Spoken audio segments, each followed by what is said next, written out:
Hello everyone, I'm just going to review another book today.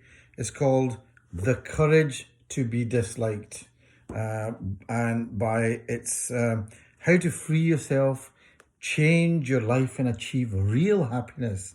Real happiness, not just any old happiness, but real happiness.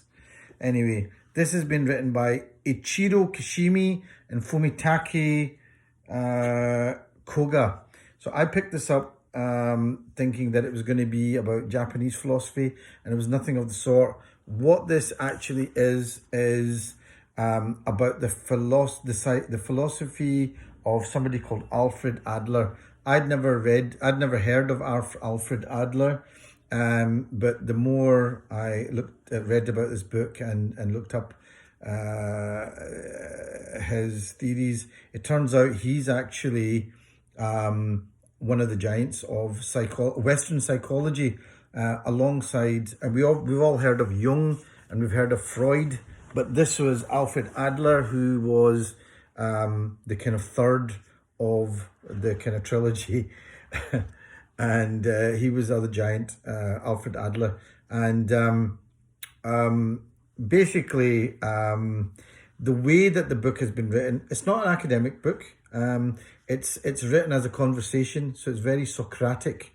It's about a conversation between a young man and somebody who follows the psychological theories of Alfred Adler, and the young man basically wants to disprove what the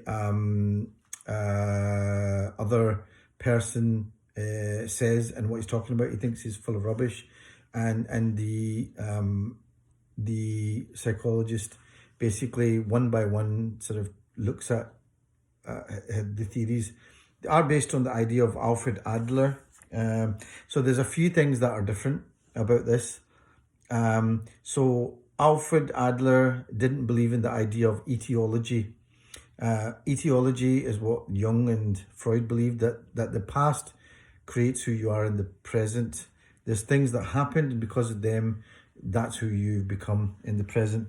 Alfred Adler believed in something called teleology, and that really what you are in the present is created by what you project for yourself in the future, the goals that you set for yourself. These are ideas that now a lot of people do think about and do feel are relevant and accept. But 120 years, Alfred Adler was around about 120 years ago, and it wasn't so accepted then. Alfred Adler actually basically feels that the past doesn't matter at all, and he also felt that trauma doesn't exist. That was something I had a bit of a problem with. Do I believe that trauma doesn't exist? I think there is such a thing as emotional trauma. People, yeah, you can give it meaning, I suppose, and not make it mean anything. But again, to do that takes something. Most people don't relate to trauma like it doesn't exist. Stuff has happened, and But anyway, that's interesting.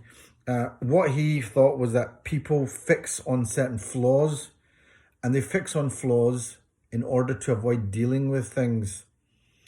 So to avoid dealing with real pain, they fix on certain flaws. I'm not good enough.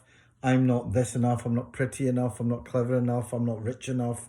I don't, have a good enough backhand or whatever it is. But what they do is they fix on these flaws in order to avoid dealing with things like maybe working on something or dealing with what they need to deal with. He also was interested that he said, look, you have to have this kind of mindset of looking at the world as being full of comrades, people who are out there to help you rather than as competitors. And this is what the young man says. The young man comes in saying, look, life is about competition. You have to kind of win and everything. He said, look, eventually you have to see the world as being full of comrades. The only person you can really measure yourself up against is yourself.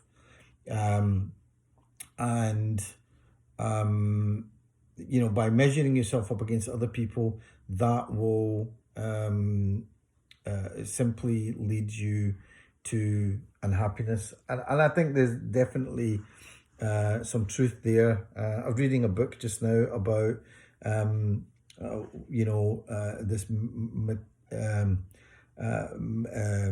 big heavy metal guitarist who achieved millions of dollars in worldwide fame, but the band he was thrown out of, a group called Metallica, went on to achieve even more fame. So ultimately he thought himself as a failure, and it's contrasted with Pete Best, who left the Beatles, was thrown out the Beatles at the beginning, but Pete Best reinvented himself, just had a great life with his family, married somebody that he loved, and had a good, happy life.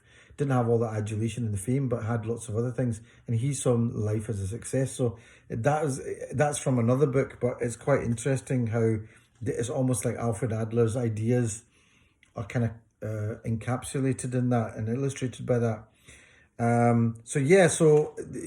This book was talking about the abundance mindset and things like that. So interesting book. Fairly easy to read.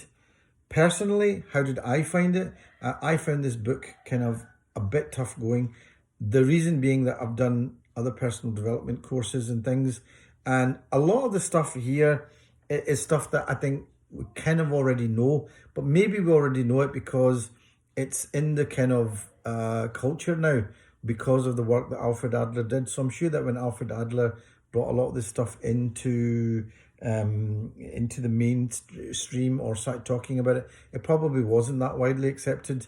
But it's quite good the way that this is structured as a conversation between the youth and the philosopher. So there's various things, it's subdivided into things like this is done this over 5 nights.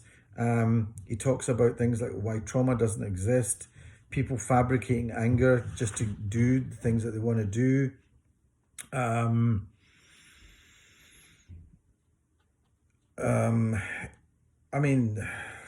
Lots of other things.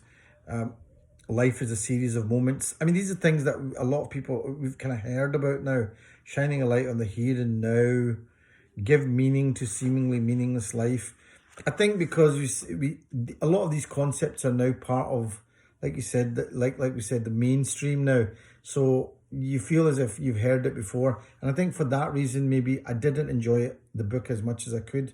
But I think it's certainly worth the read. And I think probably at some point in the future, I'll probably reread this. So again, it is a bit of a self-help book in a sense.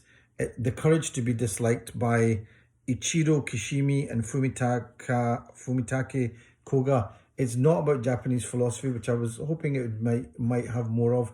It's completely European in its outlook, really.